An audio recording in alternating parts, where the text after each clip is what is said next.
Paljud arvavad, et kui nad alustavad kodulehega, siis appi, see koduleht jõuab nüüd järsku kõikide inimesteni ja nad näevad minu poolikut kodulehte ja pooleli olevaid tekste ja pilte. Siis tegelikult vastupidi, selleks, et sinu veebileht üldse leviks ja jõuaks õigete inimesteni, pead sa päris palju pingutama.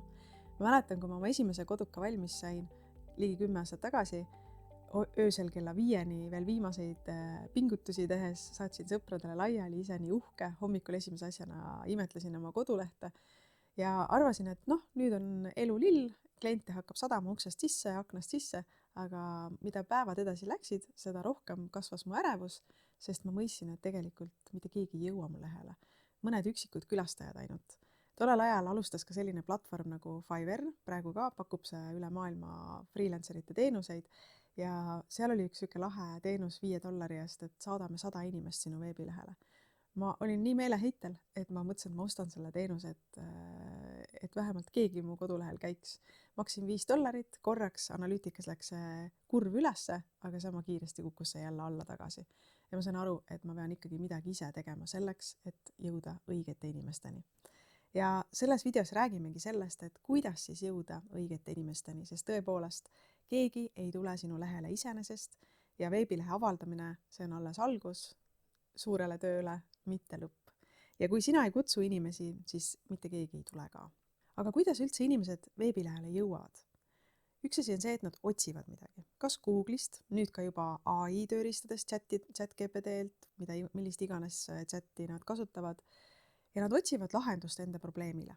Ehk kui sinu koduleht sisaldab märksõnu, mis on sihtrühmale otsinguterminitega, siis on lootust, et ka sinu leht tuleb otsingumootoris välja. Samuti inimesed näevad jagamisi. Sotsiaalmeedia on see, kus elu käib ja see on väga hea viis levitada oma veebilehte.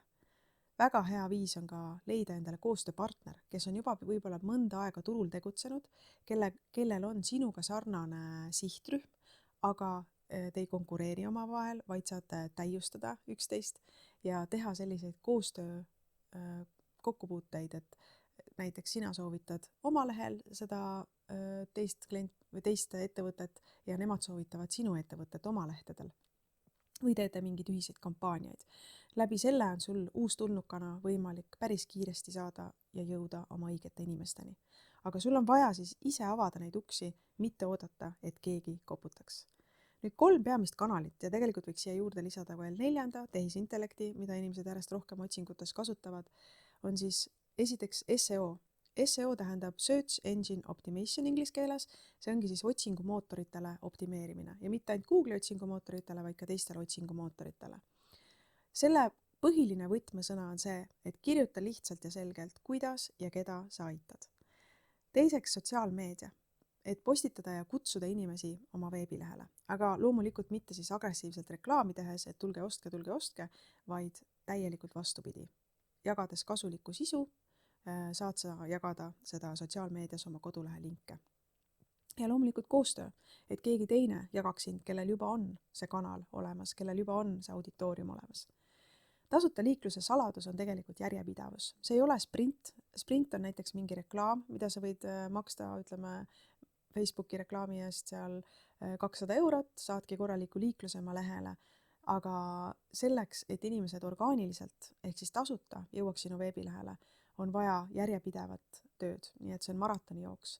Kokkuvõttes, mida rohkem sa postitad, jagad, räägid oma veebilehest, seda rohkem inimesi ju sinu veebilehele tuleb. Ja kui sa ennast ise ei näita, siis mitte keegi sind leida ka ei saa. Nii et iga jagamine on uus võimalus ja kui sa oled aktiivne sotsiaalmeedia gruppides, lood tasuta kasulikku sisu, mida saad jagada oma sihtrühmaga, siis see on väga hea viis ka jõuda uute klientideni.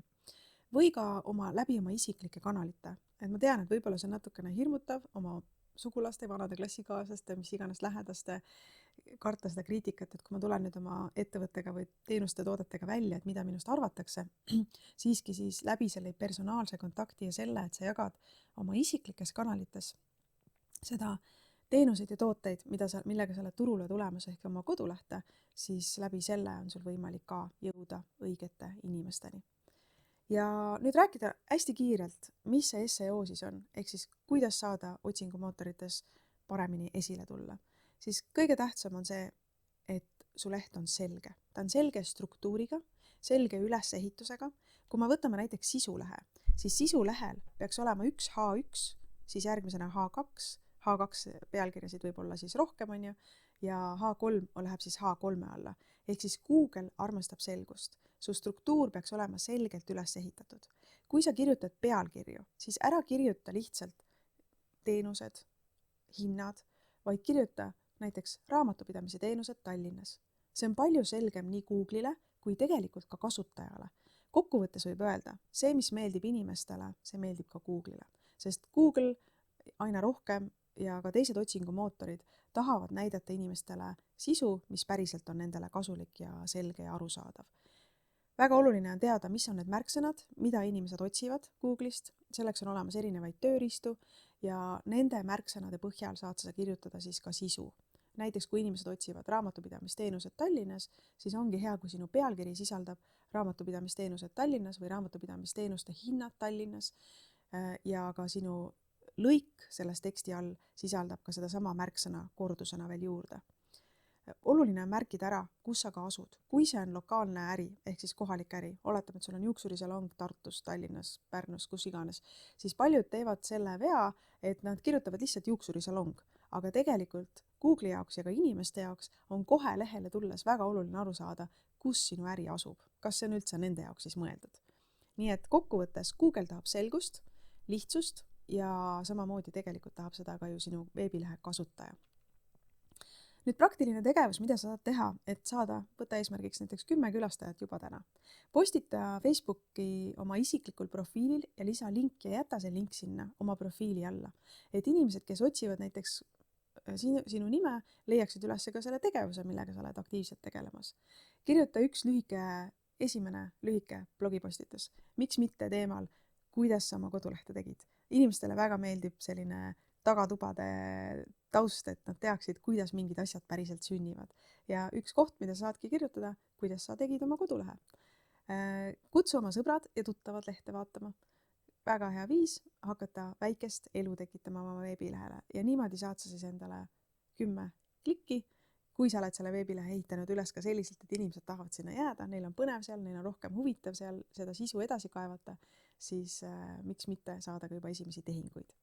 Nüüd pluginad, mis sind aitavad selleks, et inimesed jõuaksid sinu veebilehele, on esiteks siis SEO pluginad. Nendeks on 2 peamist nagu Yoast SEO või RankMath, nad on üsna sarnased ja need on tasuta versioonidena täiesti olemas, et väga head pluginad, mida kasutada.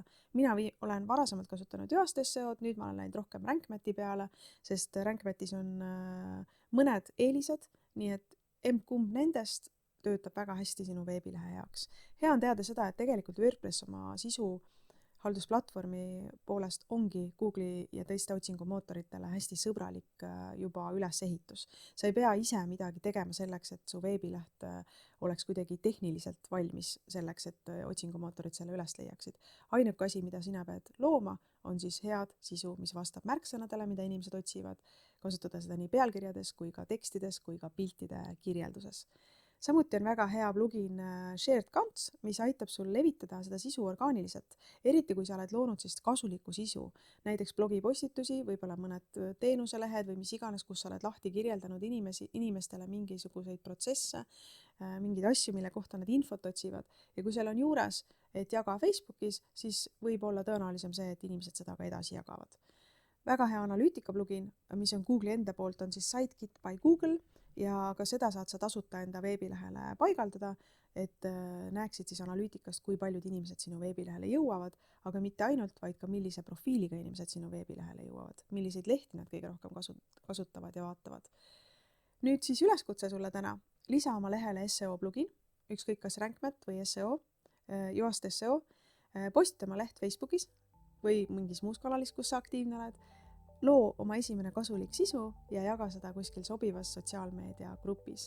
Ja kui sa teed selle ära nüüd 24 tunni jooksul, oled sa juba samm ees enamikust.